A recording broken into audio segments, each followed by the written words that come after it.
This is an SOS from the kids.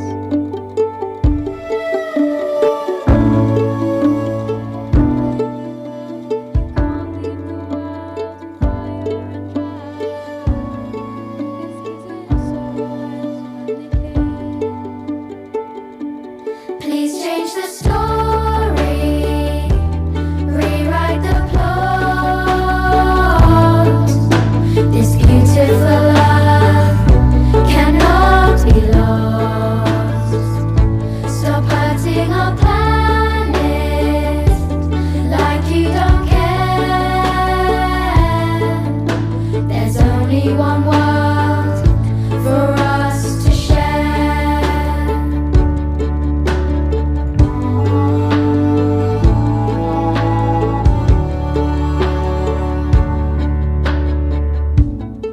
This is an SOS from the kids. All the grown-ups take note of this. Wake up and see that you must make a change. The riches you seek will all be washed away. This is an SOS from the kids. Please change the story, rewrite the plot. This beautiful love cannot be lost. Stop hurting our planet like you don't care. There's only one world for us to share. They only want their cream, always needing oil for feeding their machines. We must care about the animals, care about the trees. I need help from you, and you'll get help from me. Please change the story. Change the story. Rewrite the plot. This beautiful love cannot be lost. Cannot be lost. Stop hurting our planet like you don't care. There's only one world for us to share.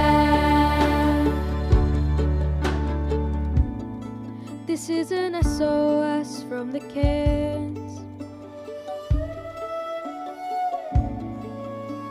You can do better than this. Thank you. Thank you.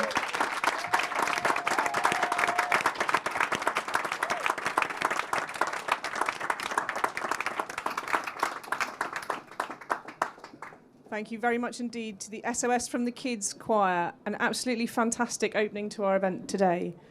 Welcome, ladies and gentlemen, to the UK Pavilion and to our event where you will hear from this outstanding panel that we've assembled. We're going to talk to you about some of the key things that are in the strategy that we will be announcing fully later on at the Together for Tomorrow Education and Environment Ministers Summit, which is taking place at 4 p.m. in the Penny Fan Room. Do come along to that too. But today we're going to focus on two particular aspects of the strategy. And we have, as I say, the most fantastic and inspiring panel of speakers who are going to talk to you today, starting with the Secretary of State for Education, Nadhim Zahawi, who I think may need very little introduction to you. Following on, we have got colleagues from, this is the sort of thing I have nightmares about, got the wrong piece of paper.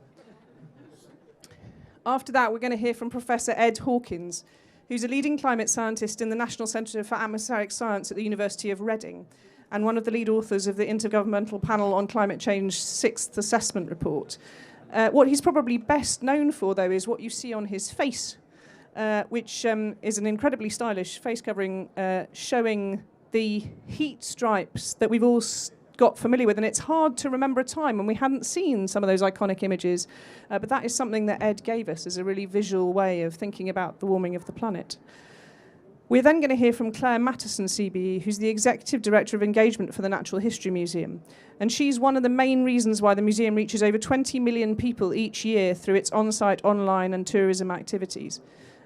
Claire's a member of the Natural Environment Research Council of the UKRI and the Deputy Chair of EAT, which is a global foundation for healthy and sustainable food systems.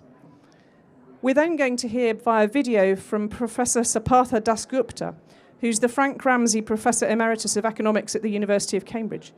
He's authored the recent independent report commissioned by the Treasury on the economics of biodiversity. We're also going to hear, although perhaps more through questions, from Danielle and from Noah. Danielle is a Year 13 student from Yorkshire who's currently studying biology, chemistry and economics. He works with his college's senior leadership team to reduce their carbon footprint and implement new green initiatives to reaffirm the college's commitment to the climate cause. And Noah is a sixth former from Oxford who's been involved in climate activism for over 2 years. She's an active member of her local community efforts to tackle climate change, championing her community to recycle more efficiently. And I'm really pleased that we've got young voices on our panel and that we can hear from everybody today. So without further ado, I'm going to hand over to the Secretary of State for Education, Nadhim Zahawi.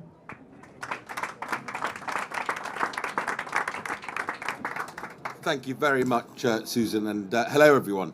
I'm truly delighted to see so many people here today from all around the world, but I'm especially pleased to see so many young faces, and especially Danielle and Noah with us on the panel. The Prime Minister told COP26 opening session that the average age of the world leaders gathered was over 60, and the average age of the global population is just under 30. It's not lost on this Secretary of State. I have a real duty to equip our young people with the knowledge and skills to really face down the problems that they will meet. Chief amongst those will be a changing climate. I know many of you already are working hard to raise awareness in your schools or colleges or within your communities, even in your own homes. You already are showing incredible leadership and resourcefulness. And I see and I want to really congratulate you for the work that you're doing and to also learn from what you are doing here and scale it up around the country. I know you have a burning desire to conserve and protect our precious planet, as we just heard in that wonderful song. The scale of the challenge is so great that I expect you might feel a little bit powerless, but I'm here really to deliver a message to you that you really are not. And I will try and explain why, because today what I am announcing is a plan to develop a new Climate Leaders Award in conjunction with you. We're going to co-create it with young people. This is going to recognize and celebrate the work that young people are doing to protect our planet.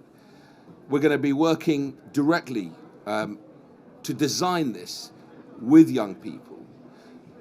Only if we work together will we be able, I think, to meet the greater challenges beyond awards and beyond the work that we are all gathered here to celebrate. I also know that many people are already working with our nurseries, with our schools, with our colleges, with our universities, and the award will recognize their efforts too. I'm going to make sure this award has real clout. It will stand out to universities, it'll stand out to further education, and it'll stand out to employers as a significant achievement. And I hope some of the winners use the award as a springboard to a career in greener, more sustainable careers. Your work, their work, will be crucial in the years ahead. We've recently published a Green Jobs, Skills and Industries paper. It shows how people can retrain and upskill and reskill to apply for jobs in the green economy. Let me try and sort of bring it to life for you, just give you an example. There are a wide range of green apprenticeships now, where we got them up and running. We want to scale them further. They're serving the planet and, of course, the industries of tomorrow, from nuclear engineers, wind turbine maintenance, and, of course, research scientists. In this way, we are preparing to not just, I think, build back better, but we're going to build back greener. Today, I'm also very proud to announce that we are going to set up a new virtual national education nature park. If you take all of our nurseries, schools, colleges, universities, and put them together, they will occupy a huge chunk of land, roughly the size of 2 Birminghams, actually slightly bigger than the size of 2 Birminghams. Now imagine the equivalent of 80,000 football pitches. I hope not all cut grass, but the equivalent in actual size and space being used to teach millions of children, to connect them with nature, to get them outside and to inspire them into jobs and passions which will be part of saving the planet. We will connect up the space through a technology platform to monitor and improve the local biodiversity and community. So young people will learn about geospatial planning and biodiversity, and hopefully will load up in real time so other young people can see their work and be inspired by it. Even the smallest and most challenging urban sites can benefit from this and will benefit from this. I want more and more children and young people to be regularly logging their data about how they are improving the biodiversity, learning the importance of numeracy in understanding nature, biodiversity, and of course the analysis of all that incredible data. And I want to work with the best, most cutting edge technology companies to support this transformative project. So I am really sending out a call to the great technology companies, whether you're a startup, mid-size, or a large company, to come and help us on this transformative project. Of course, although people traditionally think of the UK as a green and pleasant land, I am upset to say that it is one of the most nature-depleted countries in the world, and we're going to change that. And I'm delighted to hear that Scotland, Wales, and Northern Ireland will be exploring these projects too, and I hope we can all collaborate on this in the future, and of course take it to other parts of the world as well.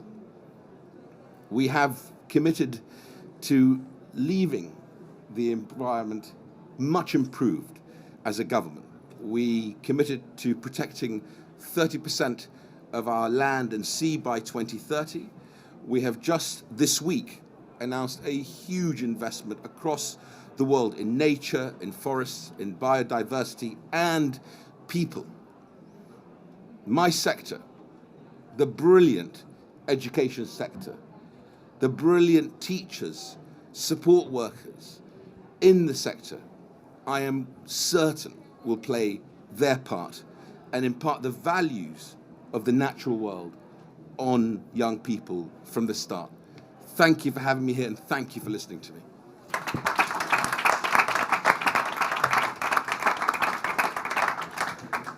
Secretary of State, thank you very much. We're now going to watch a very short video that just sets out how these two initiatives are going to work.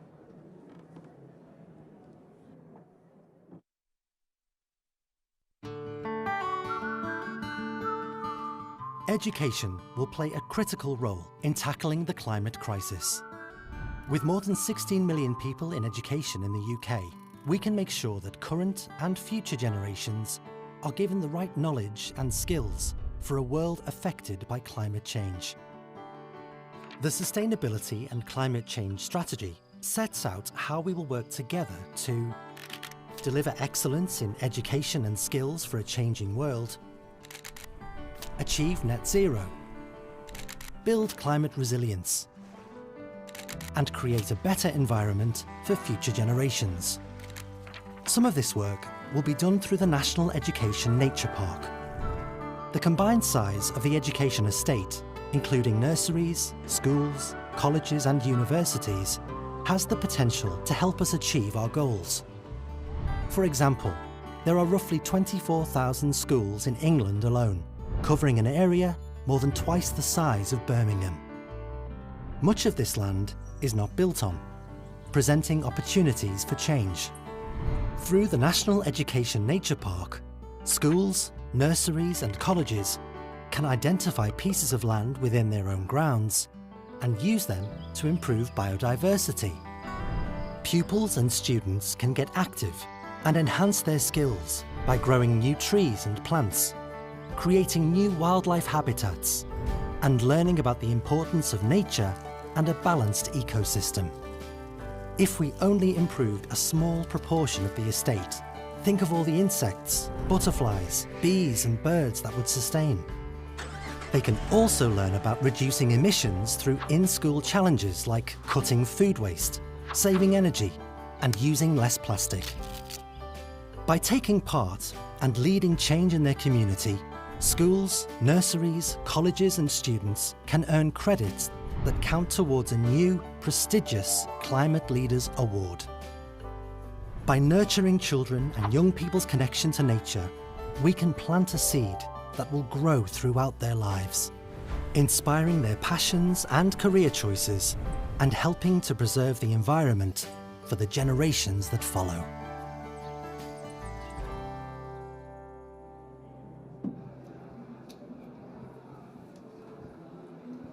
Thanks very much indeed. We're now going to hear from Professor Ed Hawkins, who's going to talk to us a bit about his experiences in becoming the climate scientist that he is today and give his perspectives on the Nature Park and the Climate Leaders Award initiatives. Ed. Fantastic. Thank you very much, and thank you very much for inviting me to be here today. It's a pleasure to be here and talking to you. So, myself and my colleagues at the University of Reading, we're committed to driving and supporting the development of opportunities that directly improve the knowledge and understanding of young people, enabling them to take action and help tackle both the climate and ecological crises. So we very much welcome the initiatives announced today by the Secretary of State. Getting children engaged with their environment early and in a sustained way throughout their learning journey is vital. This will help build skills and knowledge to build a genuine connection with the natural world and develop an appreciation of our impact upon it and how to protect it. The initiatives announced today have the potential to provide a myriad of opportunities for students, teachers and others involved within our schools to learn about the role we all play in caring better for the environment around us and to provide tangible opportunities to put that learning into action.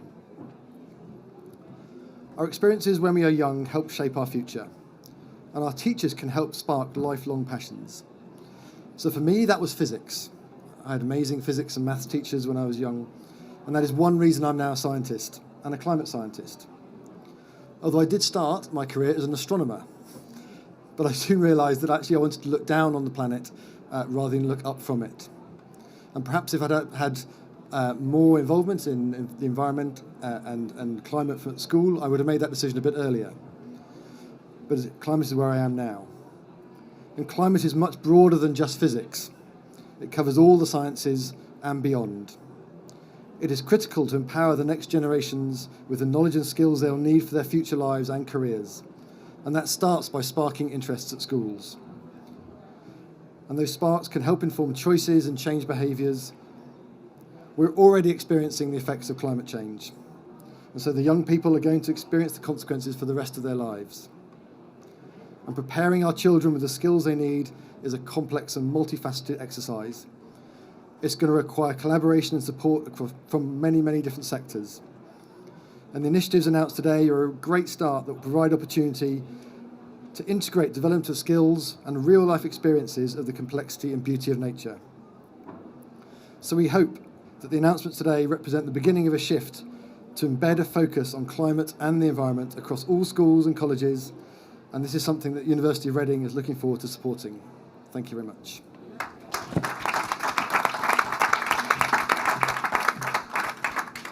Ed, thank you very much indeed. We're now going to have a short video from Professor Saparata Das Gupta. If we care about our common future, we all need to appreciate the infinitely beautiful tapestry of nature's processes and forms, and how we depend on them. The National Education Nature Park will engage young people with the natural world, involve them directly in increasing biodiversity on their school estate, and develop important skills, such as biodiversity mapping, data collection, and analysis. The Climate Leaders Award will allow us to celebrate and recognize schools, colleges, and individuals who work to rediscover their connection with nature and help to establish a sustainable future for us all.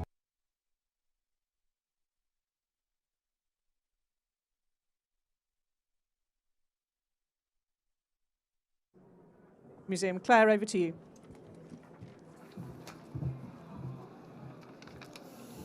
Good afternoon, everyone. It's such a pleasure to be here. It's such an important initiative in the Natural History Museum. We've been really delighted to support the Department for Education to develop what really will be a unique network of nature parks, and I think an incredibly important award that children in the future will look back at and be really proud to say that I was a climate leader. Just last week at the Natural History Museum in the gardens, I don't know if you know those gardens, we have a wildlife garden there, and a little child came into the garden. That child was called Alex, and actually the child said, "Where's the nature?" And it was kind of a surprising question, and we kind of thought, well, it's actually all around you, but that when we actually chatted that it was actually not the lions, the tigers, the things they saw on television, hadn't really kind of thought that actually all around them was actually nature. And so I think this initiative is really important, because this initiative will mean that every young person, that child, can notice nature, can find nature, can study nature, and can care for nature, and become young scientists if they want to, following in your footsteps, really making a difference for themselves, for the world. And I think there are so many questions and so many activities. They'll be able to find out which habitat and species are present in their own grounds, and perhaps even more importantly, which ones are missing and why. They'll be able to use some of the latest technologies developed by scientists, some of our own scientists, acoustic monitoring, actually listening to the sounds of nature, pushing that through different technology, finding out what species there are. Environmental DNA, taking soil samples, air samples, finding out what is in that. Walking around the school perhaps and being asking questions like, does being near a road affect and impact the lichen that's growing in the playground or on the tree? Does the material that this building is made of influence the temperature? And if it's influencing the temperature, does that mean something different is growing around it? So think of all the questions, all of these different school and all of their different grounds. Think of when you were at school and what was outside in your playground, and how we can transform that to not only be good for nature, but good for young people and good for education. And I think what's really, really important about this is sometimes with science it can feel a bit abstract. It can feel like you're just learning facts, learning knowledge. And I think what this initiative will do will actually bring science to life. It will make it really real for young people. They'll be able to actually think scientifically, but with things right there, out there, in their own grounds. They'll be able to test their own ideas. They'll be able to realise that their curiosity actually is something which is to be valued, and actually something that we should celebrate, and actually will help us answer some of the big questions. And also it'll enable them to be part of a community, working together, solving problems. And I think, as the Secretary of State said earlier, given the really sad fact that here in the UK we have one of the most depleted nature nations, just think, for that child, where is the nature? Hopefully, if that child is part of this initiative, they'll be able to look back and say, there's the nature, and I helped that nature flourish, and I know more about nature because of it. So we're so thrilled with this, and we know it's going to be a great success.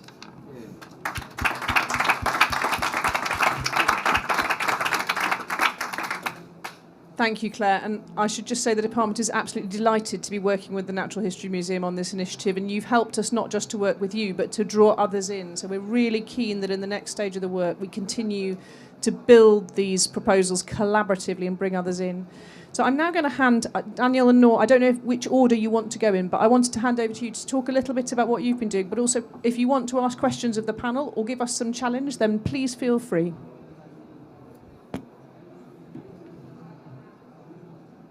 Thank Thank you. Thank you to the Secretary of State for kindly inviting me and Noah to attend such an important event. As a 17-year-old, having the opportunity to come to such an important international summit is really something. And I think, I could argue that this is probably one of the most inclusive and accessible COP conferences we've had, and we're very happy to be here. And I'd also like to thank Sharon as well, who's sort of organised it all for us when we had our meetings up and coming, and she's done a really fantastic job too. And I really welcome the remarks the Secretary of State's made about the new Climate Leaders Award. As a student studying biology and chemistry myself, I know that the Secretary of State studied chemical engineering himself at university. I know the importance of this whole cause, of the whole climate crisis, and I know that certainly at my school and Greenhead College in Yorkshire and other schools in Yorkshire, we are really committed to this, and I think this is really going to promote that and really showcase that and motivate students just like me to get more actively involved in such initiatives. And I don't know if Noah has anything else she'd like to add to that. Yeah, so I'm really lucky to go to a school where we actually have quite a green curriculum. Our teachers are quite active and kind of introducing that into our curriculum. And this week I've met loads of other students from around the UK who don't have that, and that makes me really sad. It's really important that our schools help us prepare us for the world, and at the moment that includes helping us prepare for a world where the climate crisis is here and present.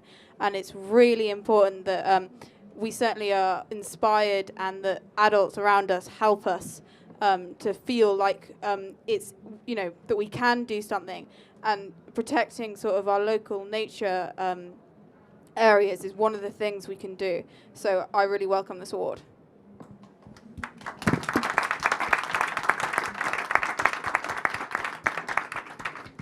Danielle and Noah, thank you. And I'm really keen that you stay and be part of answering questions on the panel. So we're going to move to some questions from the room now. We've got, I can see a few hands starting to go up. Dr. Pope, did you want to come in? Yeah, thank you very much. Thank you very much for a very inspiring presentation.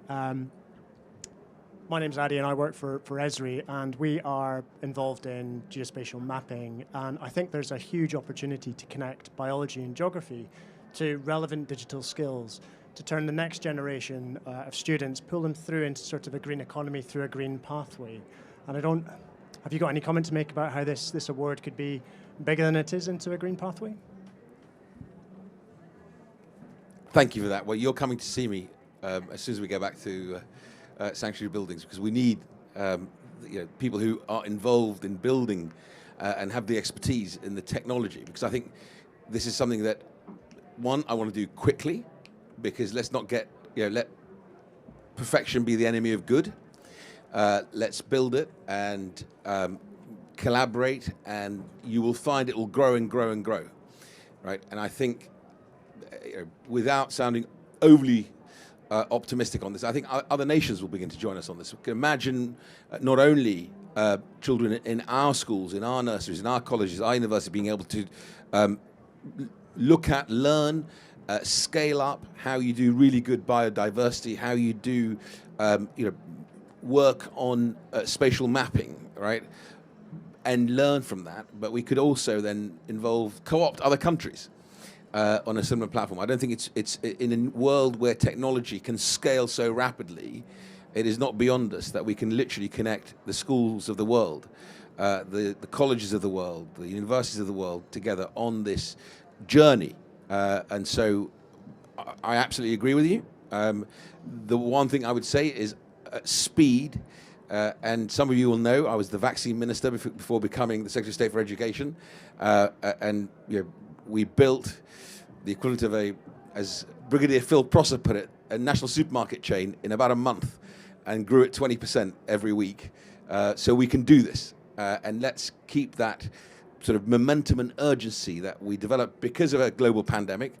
Let's turn that into a silver lining from all the suffering and horrific stuff that came out of this horrible virus into something truly great for future generations. So you're going to come and see me as soon as we're back in the office. Well, we would be delighted to speak to you about how we can support your project and show you how we're already working with 3,000 schools to show pupils that school is about learning relevant skills which have relevancy in both higher education and the workplace, and making them the agent for change and allowing them to ask and answer their own questions about not just biodiversity but everything. Okay, thank you. Thank you very much indeed. We've got lots of hands going up. Lady over there, who I think you were first with the hand. Thank you. If people could pass each other the mic, that would be very kind. Thank you. I'm Lucy Alderslow, Children in Permaculture Coordinator for the Permaculture Association. I think it's wonderful. There's so much need in our schools, for all our schools to be completely transformed and completely including biodiversity throughout and stop them being these tarmac and green deserts of 2 inches of grass. So I welcome any possibility of increasing and improving biodiversity.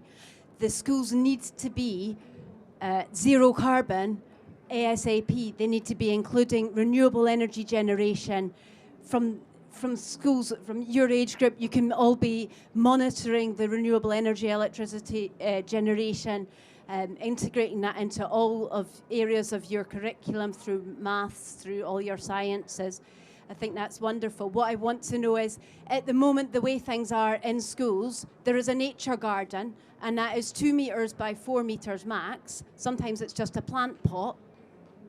How do we make sure that your National Education Nature Park is not just a plant pot or one raised bed in the corner, and it genuinely is integrated throughout school grounds, rooftops, embedded in nature like the Bally Green School? Let me have a go at answering that. And we all fall back on our own experiences and successes or failures. Sometimes you can learn from both.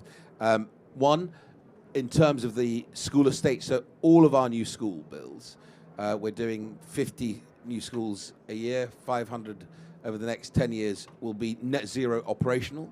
I went to visit a brilliant school in Coventry West Academy, 30, I think it's just over 30 million, 38 million, I think, pounds. It's actually being built in a factory near Coventry, and we are beginning now, because of the investment we're making, to really lead the world, and it's becoming, I think, very soon an export opportunity for us of how we build schools that are net zero operational and fit for purpose for the future. We're also working with my old Department for Business, Energy and Industrial Strategy, on what I hope will become the ability to sort of help schools that already are wanting to do better on energy consumption with these energy pods that we will begin to roll out. If they work well, we will scale them. So there's lots of work that we are undertaking on the school estate. Your very good question is, how do you go from, as you put it, sort of 2 meter square nature dot, if I can describe it as that, to something much more ambitious? I think you do it through learning what good looks like. And the way you do that is by all of us. This is the wisdom of the group or the crowd or the collective of our schools, colleges, universities and nurseries. Because what is great about humanity is we're great at mimicking. I spent 10 years of my life observing human behavior. The reason humanity has actually progressed, and there's much more to go, of course, is because we're very good. When we see something good, we will attempt to replicate it. And I think this infrastructure that we're going to put together will be a catalyst for showing school leaders what does good look like, and how ambitious can I be if I am in a school that may be slightly restricted, but I could do more on my roof, or in a school where, like West Coventry Academy, have 30 plus acres of land, and what can I do with that as well? So I think actually this will be a great catalyst for scaling up and being much more ambitious than we are today. Can I just add a little to that? Go for it. And I think absolutely critical to kind of invest in that infrastructure, and I think the other thing is around investing in the teachers through continued professional development of those teachers, because a lot of the teachers that I speak to really want to do this, but actually want to know how best to do it. So, you know, we've got great things like the National STEM Learning Centre. Then we've got places like in the museums, in other places all over the country where teachers can come and actually experiment themselves and do things themselves and find out themselves, how can I take this back into my school? So I think that network concept is really, really important. Invest in the infrastructure, invest in the teachers, and work as a network to get it done. Thank you. Should we just go over there? I just wanted to, I was so pleased to hear you speaking about the teachers. So I'm Dr. Jess Tipton, I'm a teacher, and I run the UK School Sustainability Network, which is where Danielle and Noah are coming from, and we've got 20 students here in Glasgow today, all from different schools. So I'm speaking on behalf of a large network of mostly secondary school teachers from all over the UK, hundreds of them. Our WhatsApp group is going from 6 a.m. till midnight. So teachers really want to do this stuff, really want to do it. So passionate. They have the expertise and the knowledge. They're from all subjects, English, modern languages, science, non-teaching. They don't have the time. They don't have the resource. There's such a danger of burnout. But they really, so it's the time, off timetable, the support, so that they can do this and that it is sustainable, ironically. But there's real appetite out there all over the place in all different types of schools. But there does need to be from the top, you know, allowance and capacity building, so that they can deliver this and work with all these wonderful students who are also doing it all in their spare time on top of their studies. Thank you. Thank you very much indeed. Do you want me to come in on that one? I don't want to hog the microphone. I think you're absolutely right. And one of the things, you know, as a new Secretary of State, I want to look at is how can I give teachers some time back. If we look at, you know, what did we do through the pandemic that worked well, and how can we learn from it and scale it? So the Oak Academy resources, how teachers are using those resources to, you know, build really interesting, engaging lesson material. How, you know, what more can I do? Teachers are working all hours, and I want to just again reiterate my thanks to teachers, to teaching assistants, to the workforce and the support staff, because they've gone above and beyond. One, when we had to lock down, to make sure that students got the you know, whatever we could deliver quickly online. And then, of course, since we've reopened, to keep schools open, 99.9% of schools are open, and it really is testament to the quality of the profession and the determination and commitment to the profession. But your point is well made, and it's something that I'm constantly trying to find ways to try and help from the centre and learn from best practice across the system of how we can do this. Thanks very much indeed. Got lots more hands up. Yes. I'm going vaguely in order so that you can hand the microphone around. Hi there, I'm Alex Green here from Ashton and the Let's Go Zero campaign. We really welcome these initiatives. They're really exciting and great to see that work, and also to see the new strategic direction that the department's going into and the work going on in the teams here. So really great to see that, and we're happy to be working with you on that. The question from my side is really, we know that our existing school buildings are challenging in many ways and not always fit for purpose, and there's a lot of potential there to be leaders and really inspire a lot of change across society. So how will the department be looking to get that strategic funding? How are they going to be prioritising the retrofit of buildings? Thanks very much. Thank you, and I mean we spoke this morning. I think the work that you're doing is absolutely brilliant. We've got, as the Secretary of State said, we've got a really clear promise on all of our new buildings being net zero from here on in, and that's really significant. But as you say, the retrofitting of the existing estate in many ways is a harder, more complicated job, and we already have a set of funds across government that schools can access in order to do that. And I think the reflection that we've had as we've started to put the strategy together is that we need to make that easier. So we need to think harder about how we kind of bring schools together and how we make sure that they're getting access to the funding that is available for retrofit. And we'll be continuing to work on that as part of the next stages of the strategy.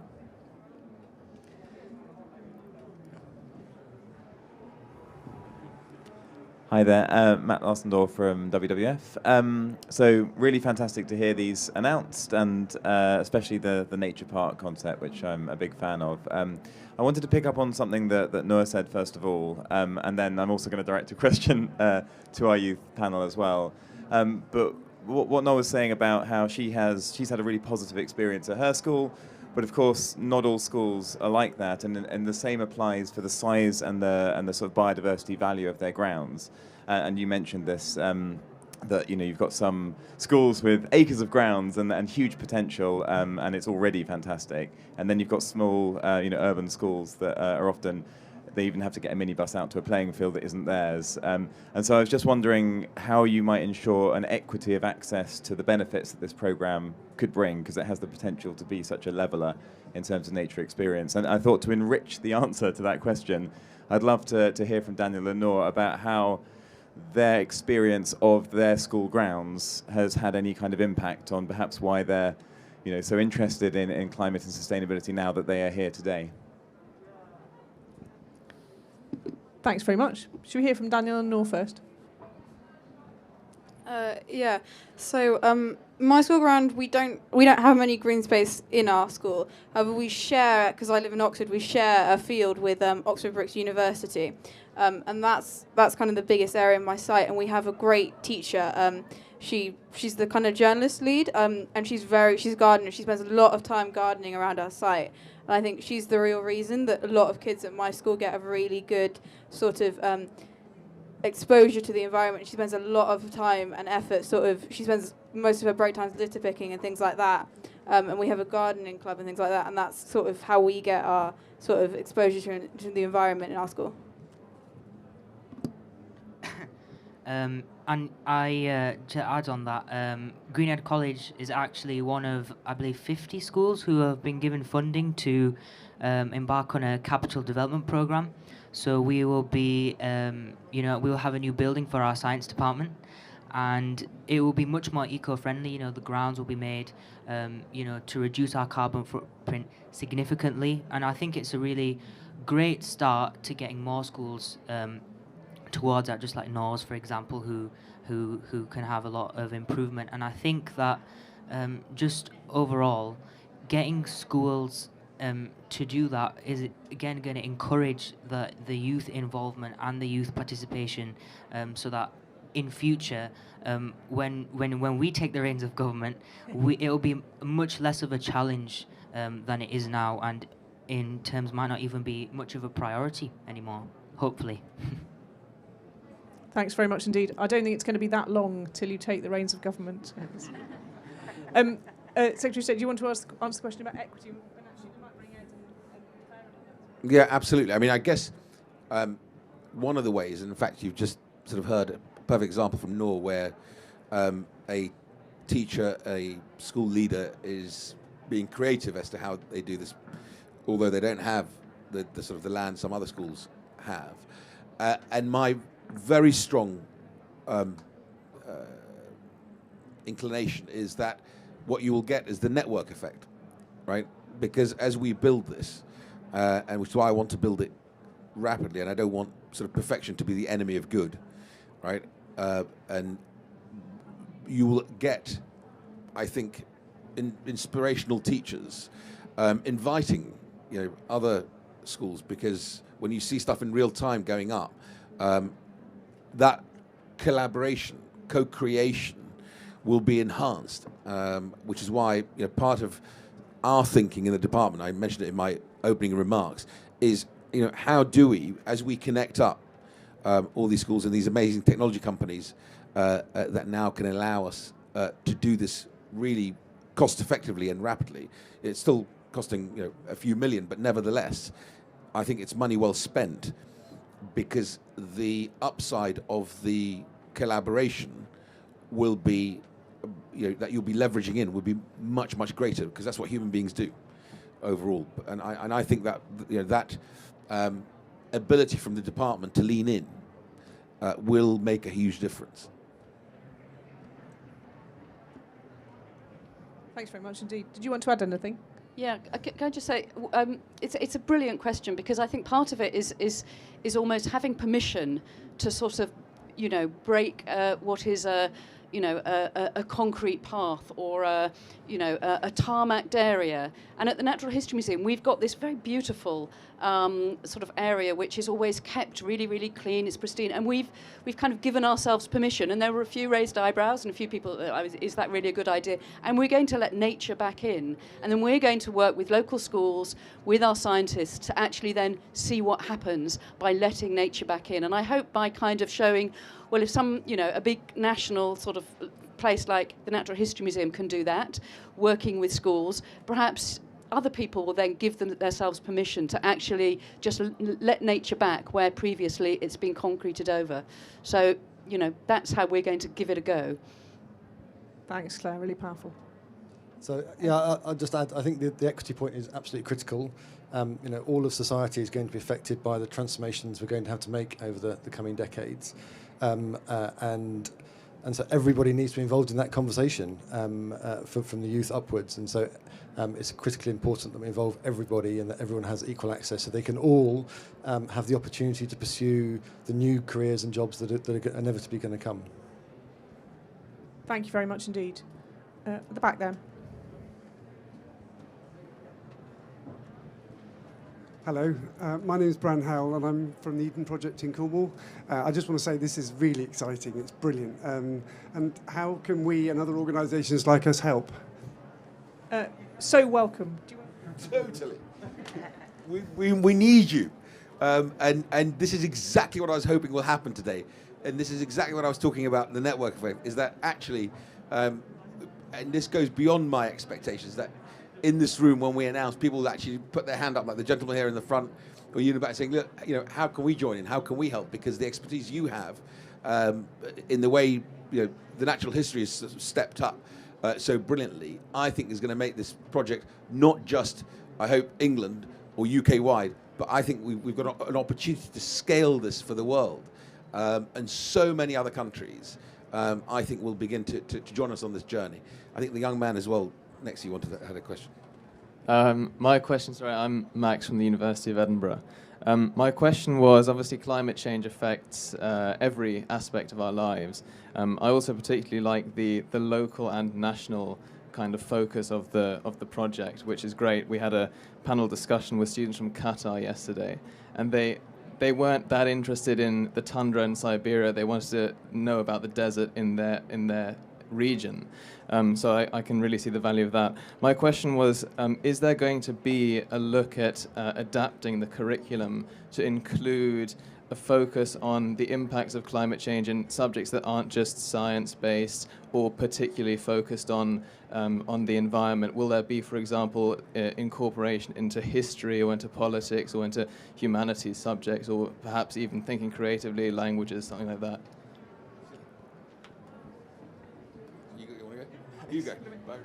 I'll do a bit and then I'll do it. So I think it's really important. I think the national curriculum requires that climate change is taught through science, through geography, and through citizenship. But of course, the national curriculum is a tiny, thin spine. And it's really important, actually, that we retain the flexibility for teachers to wrap things around that spine well. And it absolutely doesn't it does not hold anyone back from wrapping climate much more broadly through other subjects in the curriculum. I think the risk is if we stop the national curriculum from being a relatively thin spine of the things you absolutely have to do, then teachers will tell us, as colleagues did over there, that we are asking unreasonable things of them. And so what we're looking at the moment, as part, and you'll see this in the strategy later on, is to show model schemes of work, model ways of teaching that help people use more of that and do more of that across the curriculum. But we'd like to do that more through those essentially helpful pieces of guidance rather than requirements that force people to add more and more and more into that kind of thin backbone of the curriculum. I say that, though, it's really important to realise the curriculum already says you must teach this through science, through geography and through citizenship.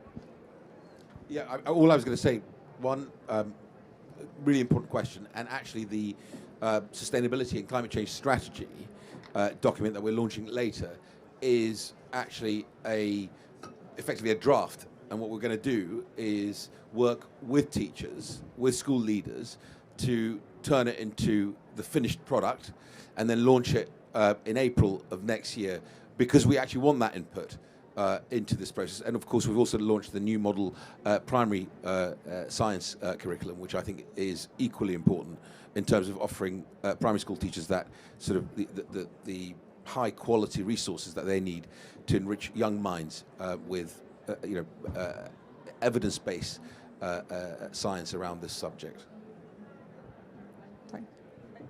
Yes, I completely agree, and I think we don't need curriculum change to be able to do this across the subjects, and I agree that it covers so many different subject areas, and we'd love to see more done.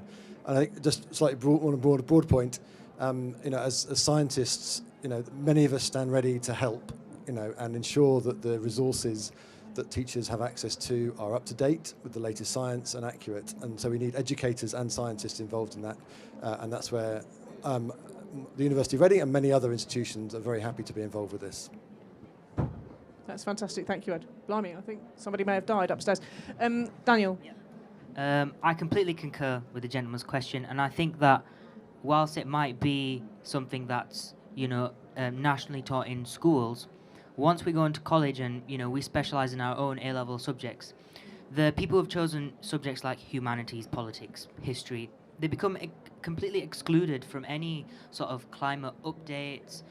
In biology, like just last term, I'm learning about ecosystems, succession, biotic, abiotic factors, and when I'm discussing them with my friends and my other friends who don't study, they're just like completely bamboozled by what I'm talking about. And this is something that we need to focus on, so that it's not just climate change isn't just considered a specialist subject, it's considered a universal thing that everyone needs to be educated on. Thank you. Thank you. I think that's important, and actually that's why the rooting in citizenship matters. It's not related to just science or just geography. It's something we all need to grow up as citizens, isn't it? I think that's really. Thank you. Can we get the mic down this end? Sorry. Thanks very much. Hi. Sorry. Hi. So I'm Anna Robb. I'm here with the Climate Fresk, and I'm really, really excited to hear all these comments and questions about your Climate Leaders Award, because we actually have a tool that can help you. I've been training teachers, UK-based and world-based, with a tool that we developed, a workshop, which is science-based, based on IPCC reports, and based on the model Head, Heart, and Hands. So first we learn about the causes and consequences of climate change, then we discuss how we feel about it, and then finally we talk about what can we do about it, so real actions. And I know, and I was particularly touched with the teacher testimony, because I know that this tool makes teachers' life easier. And I've seen teachers absolutely falling in love with the workshop and saying, history teachers, English teachers, science teachers coming together, doing the workshop all together with their pupils, and then each go into their own subjects and then developing the special themes further, because we have we're covering everything in the workshop.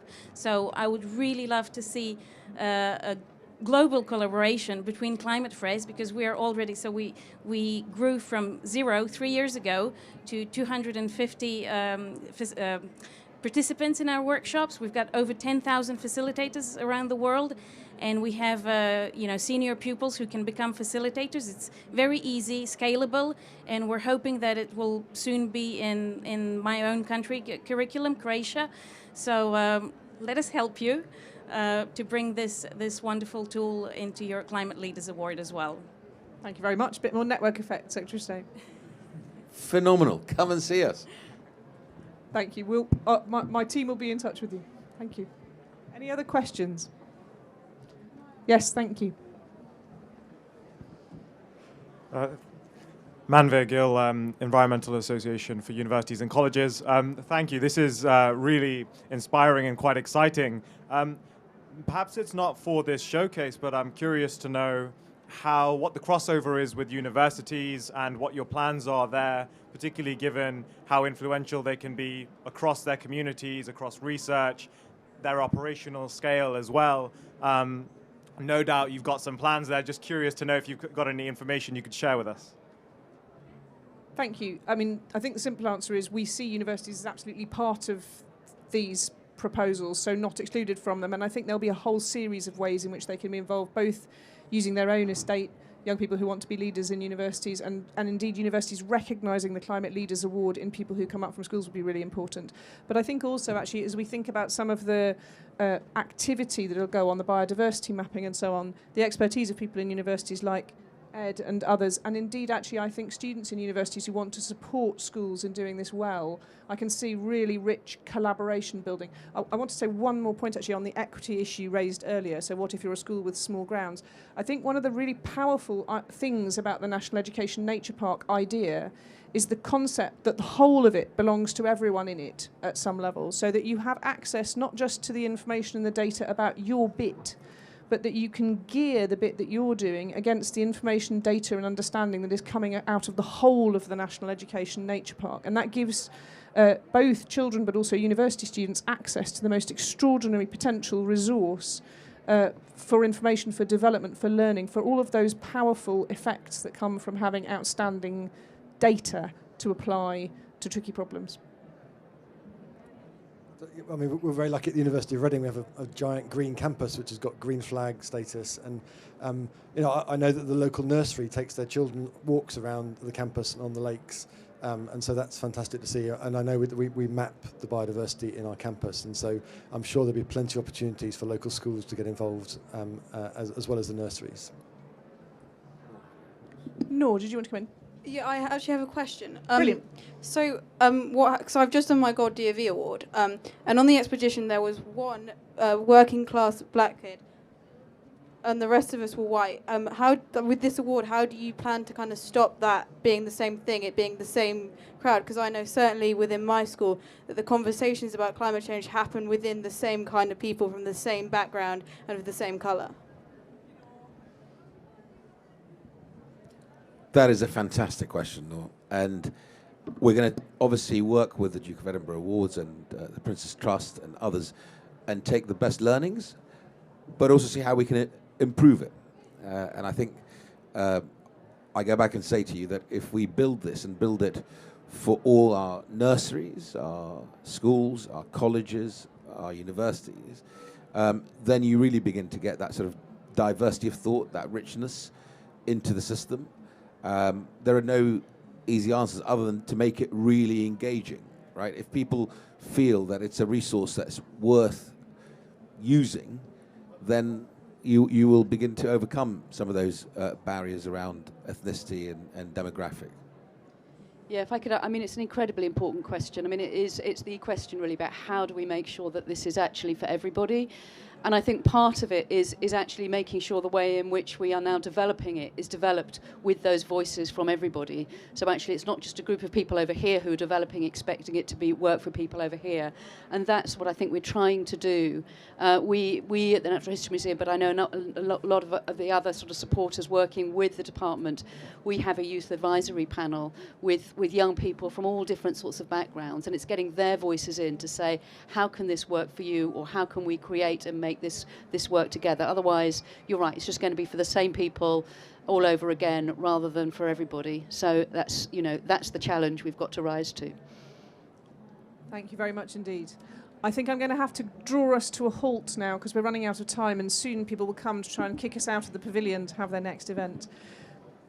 Colleagues, I wanted to thank everybody here for your participation. I clearly want to thank our absolutely outstanding panel, Secretary of State, Ed, Claire, Noor and Daniel. But I also want to thank the audience because, as the Secretary of State has observed, this is one of those ideas that starts to cluster things around it. And we've seen that in the room. And I'm hugely grateful for all of those who've come here today and said, how can I help? How can I be part of this? That is the spirit that will make this thing fly and flourish. And it's been absolutely fantastic, actually just genuinely hugely inspired. I've been inspired by the panel, but I've been inspired by the audience too. And I'm enormously grateful to all of you here today. Please do join us in the Penny Fan room at 4 o'clock. You will see education and environment ministers coming together, I think for the first time. to have an international conversation about climate and education. You can come, it's open, and we'd really like to carry on the conversation, not just about these two elements of the strategy, but about the wider set of questions around education and environment. So thank you very much indeed. The next stage is going to be collaborative development of these initiatives for exactly the kinds of reasons we've been hearing about, to try and make sure that we talk to the people that we're trying to reach and hear from them about what is going to work, that we talk to partners who can work with us to make this go better. So again, we'll be inviting you all to come and join us in that longer term conversation as we build and construct this together. Thank you so much for your time. Panel, thank you very much indeed.